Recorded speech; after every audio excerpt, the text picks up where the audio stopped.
Hey everyone, I just wanted to go over your instructions for today. So the first thing that I need you to do is to take out your homework sheet and turn it into the tray. Make sure your name is on it. That way I know who to give the grade to. The second thing is if you need a review, watch the sentence types video in Google Classroom.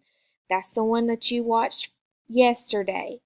Then take your daily grade. The code is in Google Classroom that you'll need for Mastery Connect. If for some reason it doesn't work, raise your hand and ask the teacher. Number 4, you're going to watch the video for the LRD for Chapter 17, which is this. So once you've watched this video, you can continue with the rest. Then I want you to read Chapter 17. If you're behind, I need you to backtrack and go back and finish what you have not read.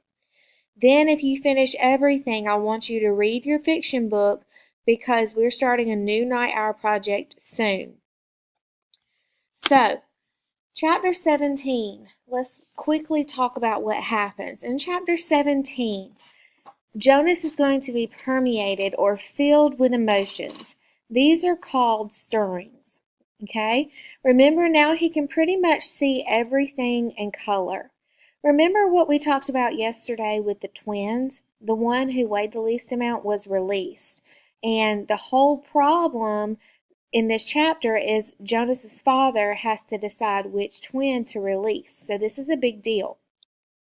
But Jonas is starting to feel emotions. He's starting to see and feel different things. So he's starting to feel happiness and sadness.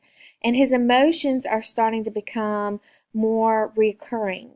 That means they're happening pretty much every day. Okay? Remember, he's continuing to get more memories, happy memories. And then Lily in this chapter, we're going to see that she turns 9. And remember, we talked about how nobody has their own birthday. Everybody moves up every December. And when the 9s get to that level, they get to ride their bike and they get a bike of their own. So that is all of the important information from chapter 17. So now I need you to go read that on your own.